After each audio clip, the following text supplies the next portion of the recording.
Assalamualaikum warahmatullahi wabarakatuh.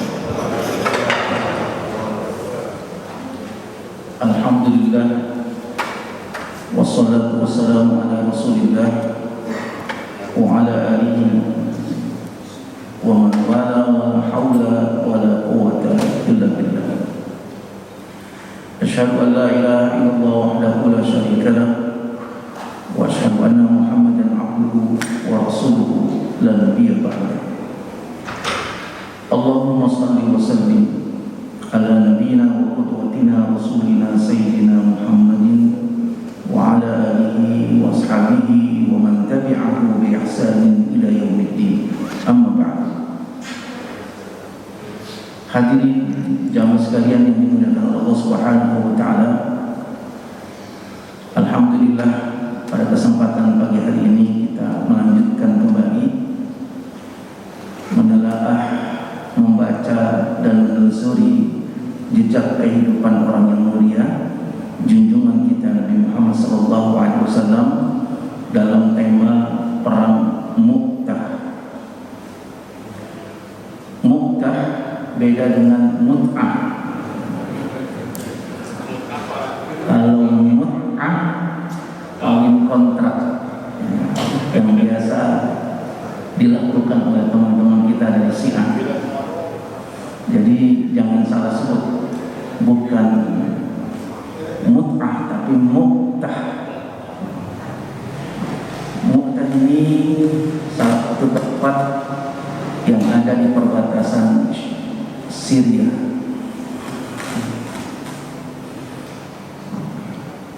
Sekarang namanya kalau kita berjalan dari Madinah sampai ke Mu'tah melewati beberapa rest area.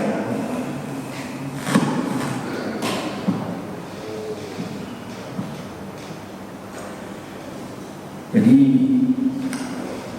jaraknya memang cukup jauh dari Madinah.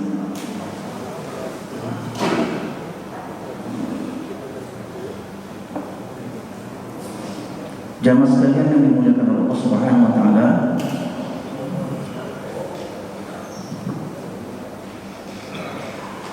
Mu'tah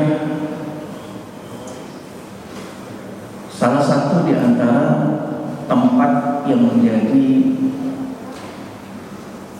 sekutu Romawiya yang dipimpin oleh Surahbil. Sebagaimana yang kemarin kita pelajari bahwa dakwah di era baru yang dilakukan oleh Rasulullah SAW setelah gencatan senjata Hudaybiyah,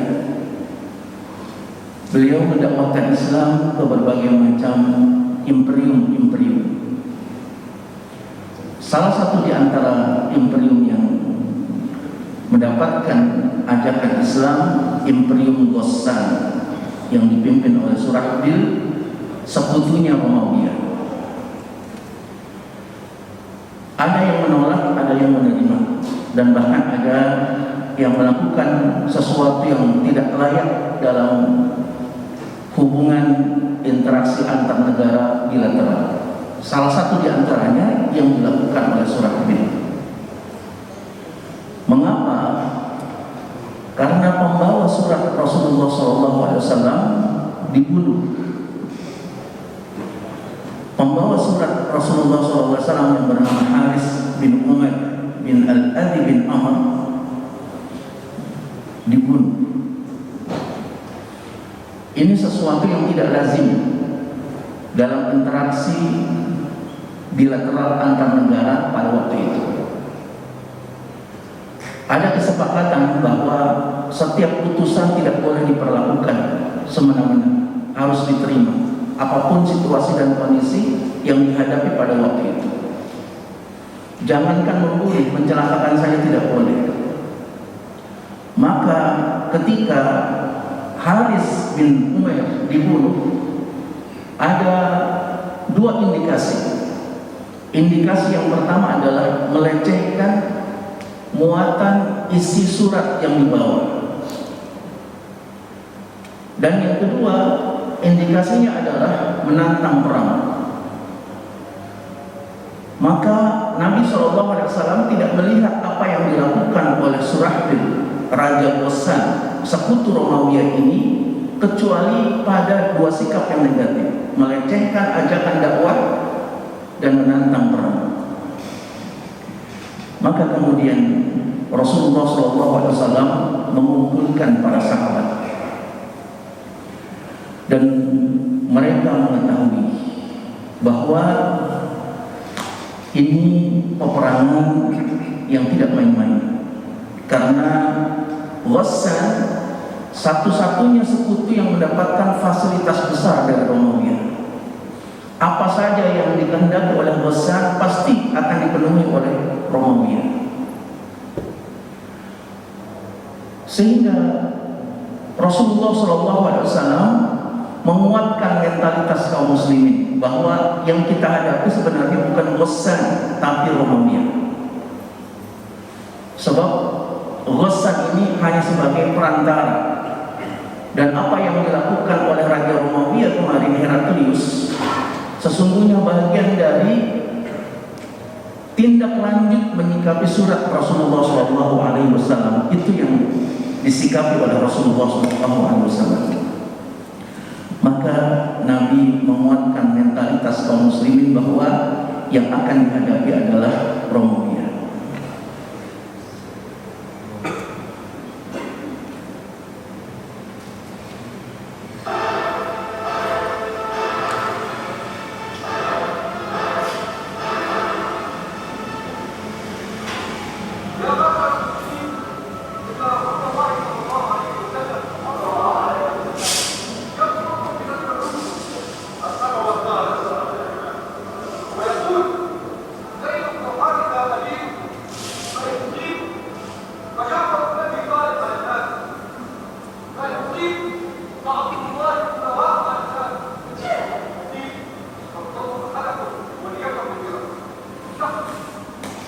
Ini pengumuman. Nabi mengumumkan bahwa kita akan menghadapi Romawi. Maka siapkan pasukan. Pertama nanti akan dipimpin oleh panglimanya yang bernama Zaid bin Harisah, anak angkat Rasulullah SAW. Zaid akan syahid, kata Rasulullah. Maka pemimpin yang kedua adalah Ja'far bin Abi Thalib radhiyallahu anhu, sepupu Rasulullah SAW. Ja'far pun akan syahid. Panglima yang ketiga adalah Abdullah bin Rawahah,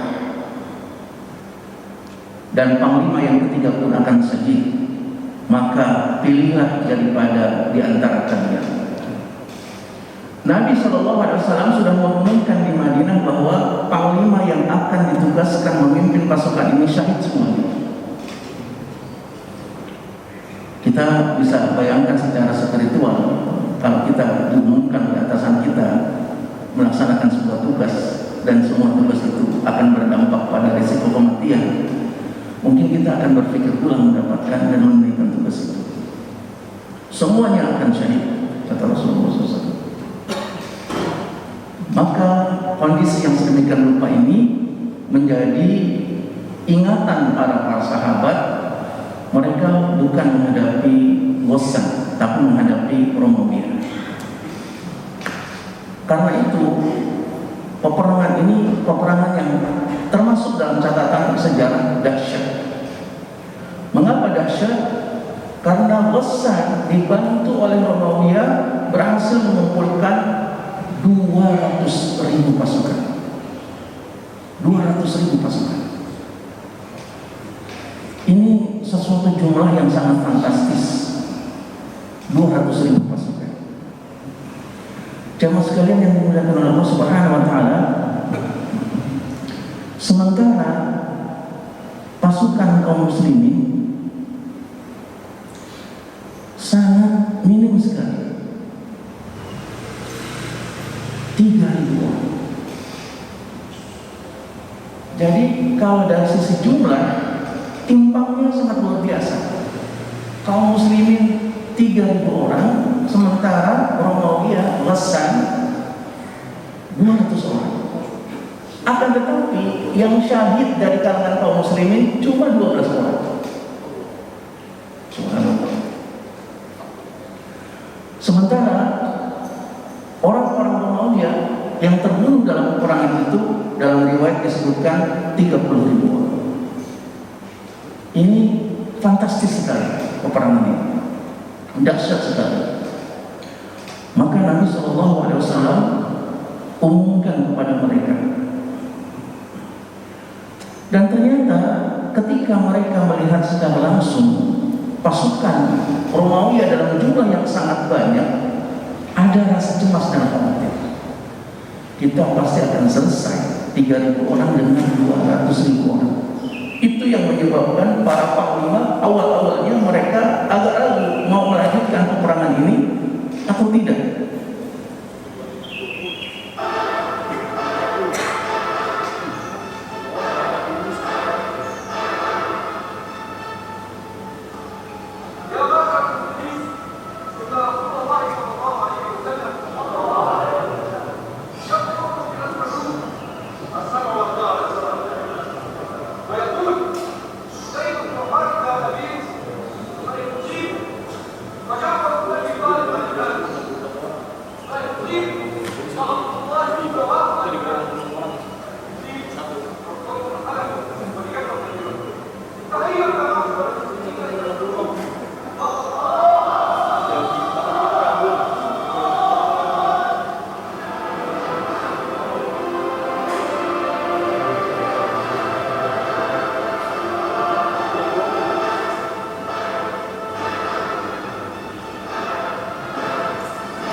Ini Abdullah bin Rawah.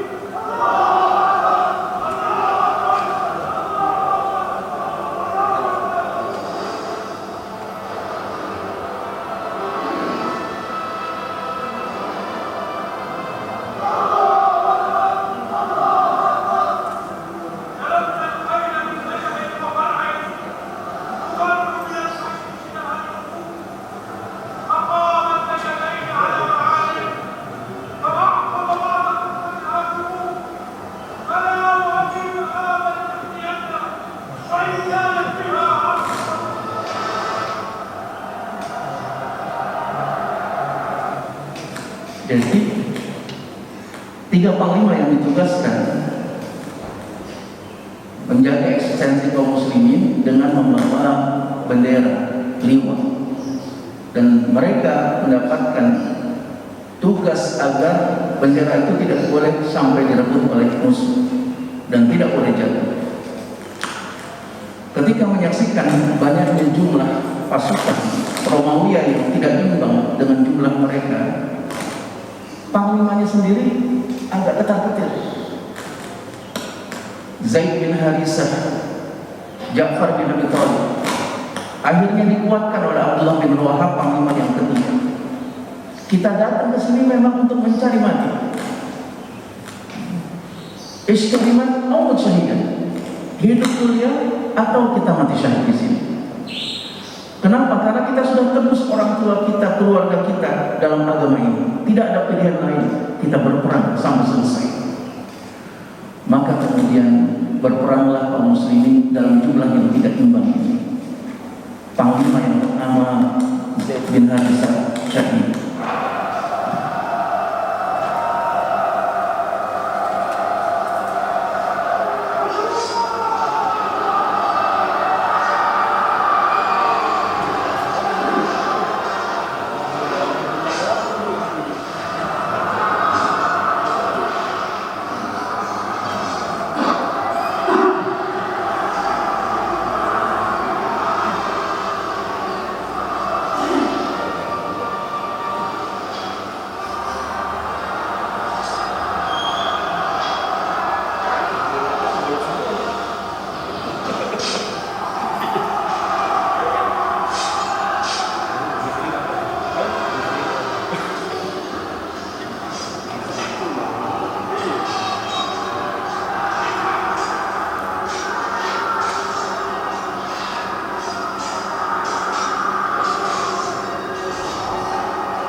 Ini syahid panglima yang pertama, Zaid bin Harithah.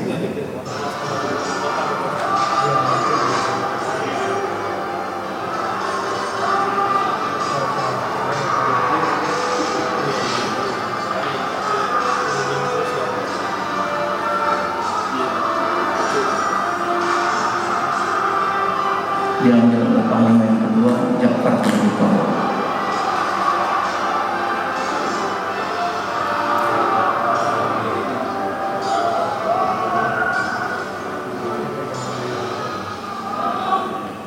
Ja'far pun syahid. Ja'far mengambil bendera itu dengan tangan kanan, tangan kanannya ditebas, dipegang dengan tangan kiri, tangan kirinya ditebas, dia apit benderanya dengan badannya dan akhirnya dibelah kepalanya menjadi dua.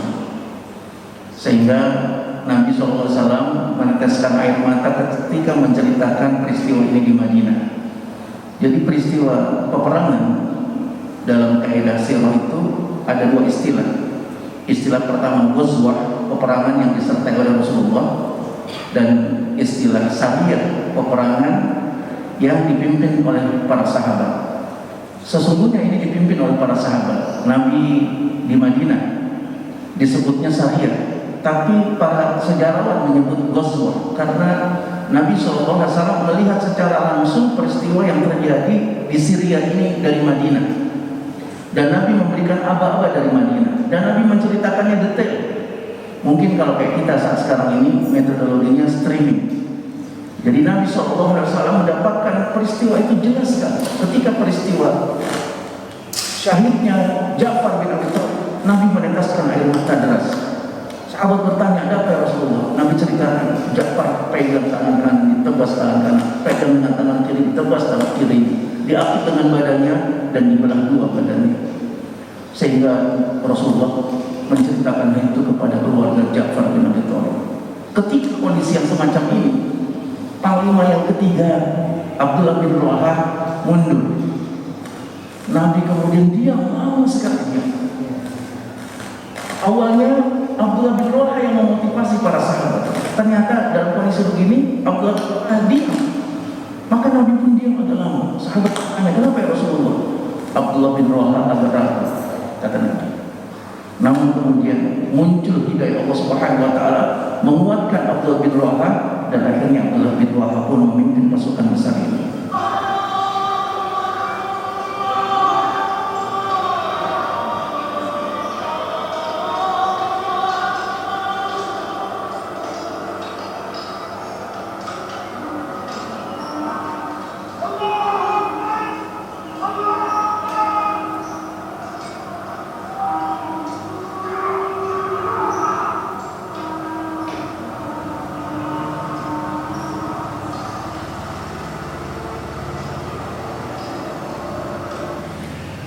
Dan tidak lama kemudian Abdullah bin Rawaha pun syahid. Maka Nabi pun puas bahwa Abdullah bin Rawaha Allah kuatkan, tidak ragu lagi. Nabi SAW meneteskan air mata menceritakan itu di Madinah.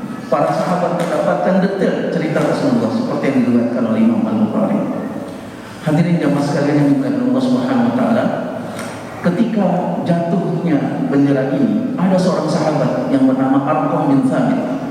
Dia bukan jawara pilihan dan juga bukan petanding peperangan, tapi karena tanggung jawab terhadap liwat eksistensi bendera kaum muslimin ini, Arqam bin Thabit mengambil bendera itu. Nggak boleh jatuh dan nggak boleh diambil oleh musuh. Maka kemudian dia sampaikan kepada kaum muslimin, siapa ini yang berhak memimpin kita? Siapa yang berhak membawa bendera ini? Saat itu kemudian kaum muslimin menunjuk Khalid bin Walid untuk memimpin mereka. Padahal Khalid bin Walid baru beberapa bulan yang lalu masuk Islam. Khalid bin Walid kemudian ditunjuk oleh para sahabat memimpin pasukan besar. Jamaah sekalian yang dimuliakan Allah Subhanahu wa taala, disinilah Khalid bin Walid mendapatkan apresiasi dari Rasulullah dengan sebutan Saifullah, si pedang Allah. Mengapa? Karena Khalid bin Walid di peperangan ini 8 pedangnya patah semuanya, dan dia membawa pedang dalam peperangan itu. Dalam riwayat dikatakan oleh para sahabat 20 pedang. Jamaah sekalian yang dimuliakan Allah Subhanahu wa taala, kita tanding bulu tangkis bawa raketnya satu, akhirnya putus semua senarnya, nggak bisa lagi. Khalid bin Walid 8 pedangnya patah, masih ada 12 pedang yang dia bawa. Jadi persiapan amunisi para sahabat dalam melakukan peperangan sangat istimewa. Nggak asal ternyata mereka. Pedang yang mereka bawa dalam peperangan dalam jumlah yang sangat banyak, kemampuan perang mereka sangat handal. Ketika dalam kondisi yang semacam ini, Khalid bin Walid sudah memprediksi kita nggak mungkin bisa menyerang mereka. Maka kemudian Khalid bin Walid melakukan 3 strategi. Strategi yang pertama, dirubah posisi pasukan kaum muslimin. Yang tadinya di kanan dirubah jadi di kiri, yang kiri dirubah jadi yang kanan, yang depan dirubah jadi yang di belakang. Itu posisinya diganti-ganti. Untuk apa? Untuk mengelabui pandangan orang-orang Romawi bahwa kaum muslimin dalam jumlah yang sangat banyak. Sewot bertugas untuk mengoyak-ngoyak pasir supaya muncul asap yang sangat banyak, untuk menandakan bahwa kaum muslimin selalu mendapatkan bala bantuan. Dan mereka yakini bala bantuan itu datang dari Allah Subhanahu wa taala berupa malaikat-malaikat Allah Subhanahu wa taala. Tapi itu yang dilakukan oleh Khalid bin Walid. Dan cepat sekali dilakukan oleh Allah Subhanahu wa taala. Maka taktik yang ketiga, Khalid bin Walid memberikan motivasi pasukan yang di depan siap mati. Itu yang membuat mereka akhirnya optimal. Dan optimalisasi yang mereka lakukan, subhanallah, hanya 12 orang dari 3.000 orang yang syahid. Ini sesuatu yang sangat istimewa. Maka kalau kita datang ke Mu'tah, kita akan temukan sisa puing dan monumen 12 orang yang syahid dibuatkan di sini. Siapa mereka yang syahid ini dituliskan oleh catatan sejarah.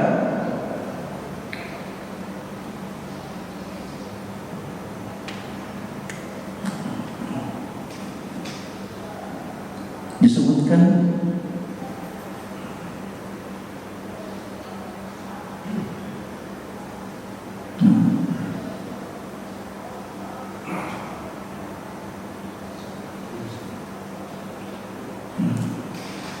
pertama Ja'far bin Abi Thalib,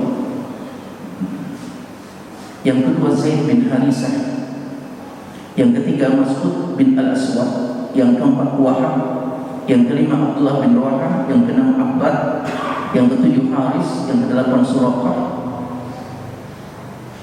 yang kesembilan Abu Kulayb, yang kesepuluh Jabir, yang kesebelas Amir, yang ke-12 Sa'ad bin Amir.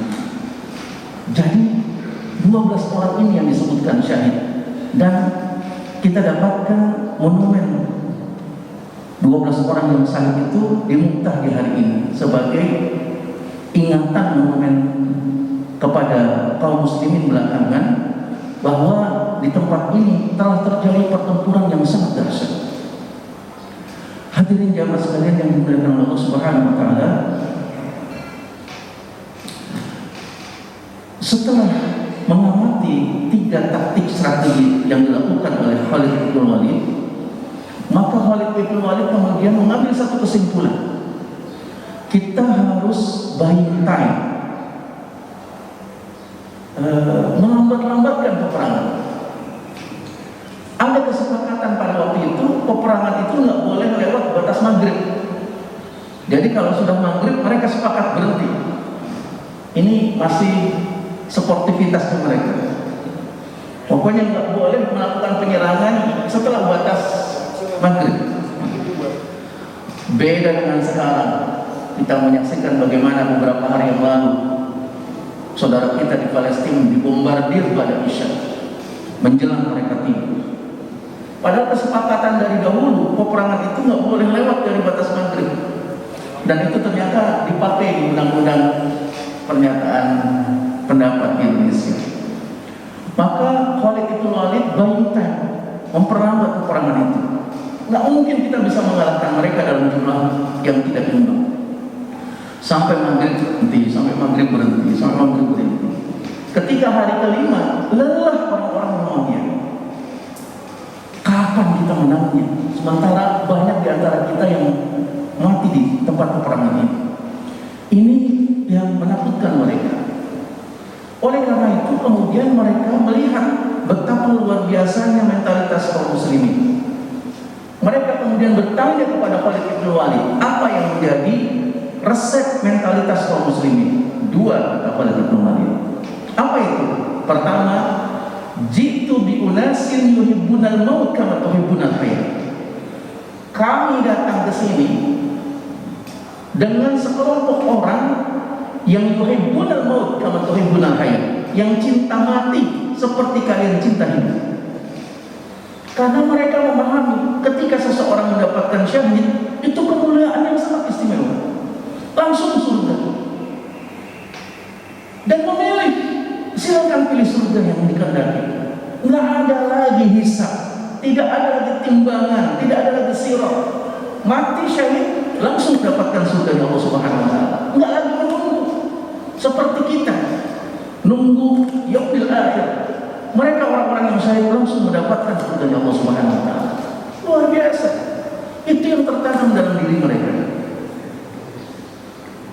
Dan mereka, orang-orang yang syahid, ada kebanggaan yang bisa mereka sampaikan kepada para penghuni surga yang lain. Maka Nabi menceritakan ketika keluarga Ja'far bin Abi Thalib sedih, menangis karena mereka mendengar ayah mereka wafat. Kata Nabi, nanti ayahmu di surga satu-satunya orang yang mendapatkan sayap di surga, karena dia patah kedua tangannya, Allah ganti dengan sayap, sehingga satu-satunya orang di surga yang bisa keliling-keliling ke surga dengan kedua sayapnya. Subhanallah, keluarga Ja'far sangat tenang hatinya setelah mendapatkan penjelasan dari Rasulullah SAW. Jamaah sekalian yang dimuliakan Allah Subhanahu wa taala, ini merupakan mukjizat kenabian. Nabi mendapatkan cerita langsung dari Allah Subhanahu wa taala apa yang dialami oleh kaum muslimin di tempat ini. Maka setelah beberapa hari, akhirnya Umayyah memutuskan balik dulu. kita balik pulang ke Bizantium. Mereka kemudian balik pulang ke Bizantium.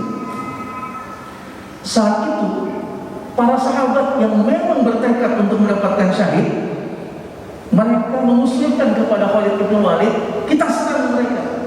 Tapi Khalid bin Walid mengatakan, kita pulang ke Madinah. Di saat yang sedemikian rupa, ada sahabat sesungguhnya yang berkecil hati, kenapa kita pulang? Kita habis-habisan lagi, 3 hari itu selesai. Tapi Khalid bin Walid mengatakan, tidak, kita balik pulang, nggak mungkin kita bisa mengalahkan mereka. Strategi yang sedemikian rupa ini, jamaah sekalian yang dimuliakan oleh Allah Subhanahu wa taala, dianggap oleh anak-anak kecil di Madinah strategi pengecut. Sehingga ketika mereka pulang ke Madinah, anak-anak kecil di Madinah langsung menghina orang-orang tua mereka dengan mengatakan, antumul jubana, kalian pengecut, pakai pulang. Jamaah sekalian yang dimuliakan Allah Subhanahu wa taala, kita bisa membayangkan bagaimana situasi yang terbentuk secara mentalitas dan psikologis masyarakat di Madinah pada masa Rasulullah SAW. Jangankan orang tuanya, jangankan anak mudanya, sampai anak-anak sendiri, bayangan mereka adalah orang tua mereka kalau pergi berperang bersama Rasulullah syahid. Untuk apa? Orang yang syahid mendapatkan karunia syafaat untuk keluarganya. Jamaah sekalian yang dimuliakan Allah Subhanahu wa taala, ini yang tertanam di kalangan bangsa Arab sangat terang. Kalau syahid, dia bisa memberikan syafaat untuk keluarganya 70 orang. Kakeknya, neneknya, orang tuanya, bapak ibunya, anaknya, cucunya masih cukup untuk diberikan syafaat. Ya Allah, ini keluarga saya, masukkan ke dalam surga. Allah berikan kesempatan itu syafaat. Itu yang menyebabkan mereka ingin sekali ada di antara keluarga mereka yang syahid. Makanya ada pengalaman teman dikirim oleh orang tuanya. Waktu Afghanistan dikirim ke Afghanistan, waktu Bosnia dikirim ke Bosnia, waktu Serbia dikirim ke Serbia, waktu Palestina dikirim ke Palestina. Sudah syahid-syahid. 3 bulan dikirim surat oleh ibunya. Setelah baca surat, ibunya nangis dia. Kenapa kamu nangis? Ibu saya nanya, kok kamu gak syahid-syahid? Ibu udah kirim ke sini gak syahid, ibu udah kirim ke sini gak syahid, ibu udah kirim ke sini gak syahid-syahid. Itu kebanggaan mereka kalau ada di antara keluarga dan anak keturunan mereka yang syahid. Sehingga Khalid bin Walid mengatakan, kami ini tipe komunitas orang yang jitu biunasin yuhibbunal maut kama tuhibbunal hayat. Jamaah sekalian yang dimuliakan Allah Subhanahu wa taala. Nah, kemudian ada semacam stigmatisasi, stigma yang berpandang negatif terhadap aktivitas jihad kaum muslimin, sehingga akhirnya kemudian kaum muslimin kalau melihat jihad itu nilainya negatif, lalu mencari alternatif pilihan, yaitu mencintai Quran, menghafalkan Al-Quran. Padahal para sahabat disebutkan seperti Ummu Salamah, nahnu nuhafizul ghazwat kama nuhafizul Quran. Kami kualitasnya adalah menghafalkan peperangan yang dilakukan oleh orang tua mereka kepada anak-anak kami sama seperti kami menghafalkan Al-Quran. Jadi nggak beda. Memberikan motivasi ghazwah, semangat berjihad, dengan memotivasi menghafal Al-Quran. Yang kedua, kata Khalid bin Walid, apa yang mereka sampaikan tentang mengapa kaum muslimin begitu gigihnya, sangat fantastis dalam peristiwa ini. Ada sebuah istilah yang mengungkapkan, istilah nahnu qaumun rukbanun bil-lail wa fursanun bin-nahar. Kita ini adalah satu komunitas kelompok orang yang malamnya bagikan rahib, siangnya bagikan penunggang kuda yang gagah perkasa. Jamaah sekalian yang dimuliakan Allah Subhanahu wa taala, mungkin bisa jamaah hitung, saya tidak pandai menghitung. 20.000 yang gugur dari Romawi di peperangan ini. Sementara kaum muslimin yang gugur 12 orang. Kira-kira berbanding berapa?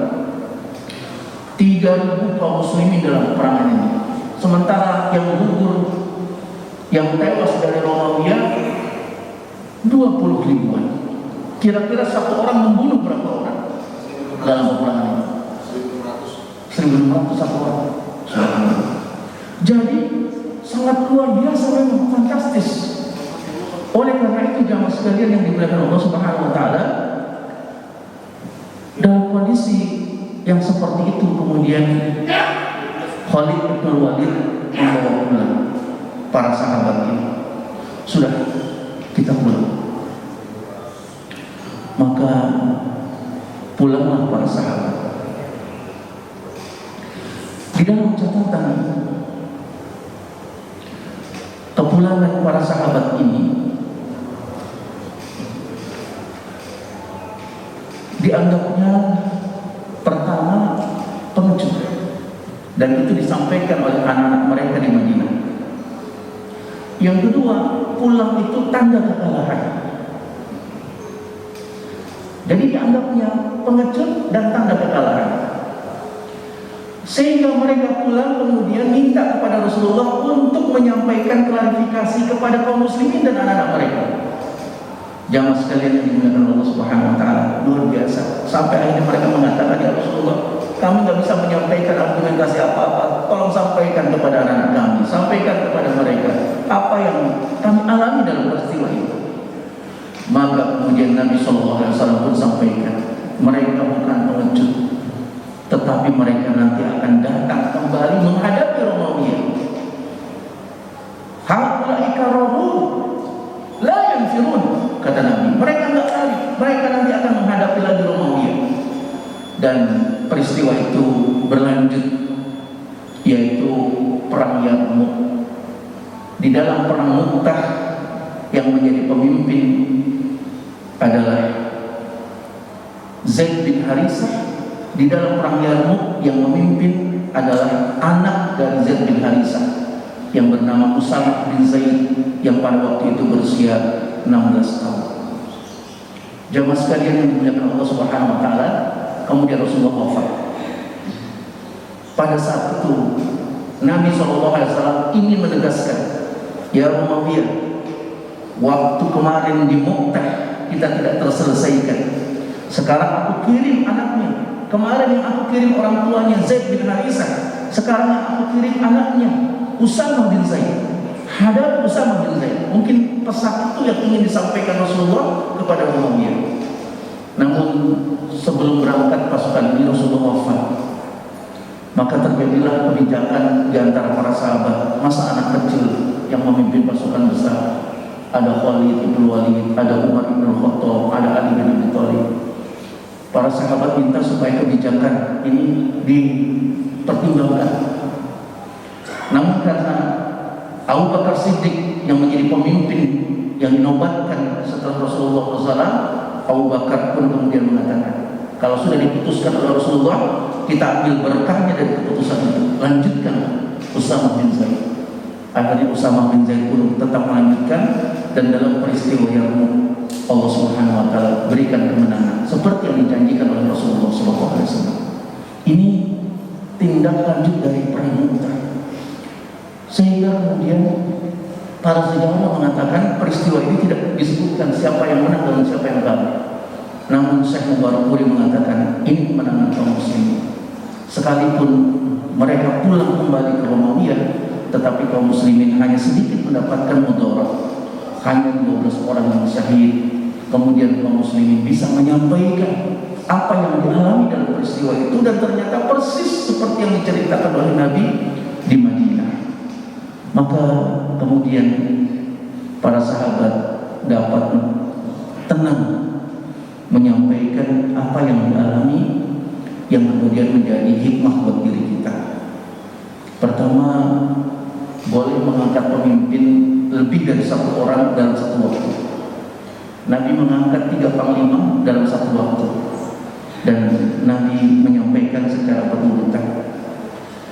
Kemudian bolehnya beristihad, di mana Nabi SAW masih hidup pada waktu panglima ketiga syahid Zaid Arqam bin Thabit mengambil alih bendera. Sesungguhnya dia bisa sampaikan, saya pemimpin sekarang, tapi dia mengatakan, masih ada yang lebih baik dari saya. Maka kemudian disampaikan kepada kaum muslimin, dan akhirnya kaum muslimin pun menunjuk kepada Khalid bin Walid yang baru beberapa bulan masuk Islam. Jadi dalam konteks yang sedemikian rupa, kita pun memberikan apresiasi. Kalau ada yang baru-baru, anak-anak muda atau mu'allaf, kalau memang memiliki potensi dan kemampuan, silakan, sebagaimana yang dialami oleh kaum muslimin mengangkat Khalid bin Walid. Dan ternyata betul. Maka kemudian Rasulullah memberikan apresiasi kepada Khalid bin Walid dengan sebutan Saifullah, si pedang Allah. Dan dia telah buktikan dalam catatan sejarah, dalam peperangan itu beberapa pedang yang dia bawa patah dan beliau mengganti pedang-pedang yang beliau bawa. Kemudian Rasulullah SAW menceritakan rahmat dan kasih sayang yang Allah berikan kepada para panglima, termasuk Ja'far bin Abi Thalib. Lalu Nabi SAW menggarisbawahi apa yang disampaikan oleh Abdullah bin Rawahah, bahwa semangat kita dalam melaksanakan amal tugas hanya dua: iskariman atau syahidah, hidup mulia atau mati syahid. Inilah motivasi dan spirit yang kita ambil dari perang Mu'tah yang dilakukan oleh para sahabat, yang menyebabkan Allah dan Rasulnya memberikan apresiasi kepada mereka di dunia dan di akhirat. Sebelum selesai, mungkin ada yang mau disampaikan. Fadhil silakan. Al-Fatihah.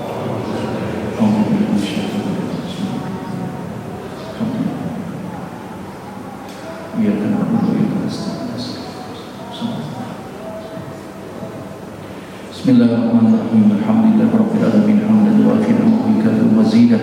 Ya Rabbana lakal hamdu wa lakal syukru kama yanbaghi li jalali wajhika wa 'azimi sultanik.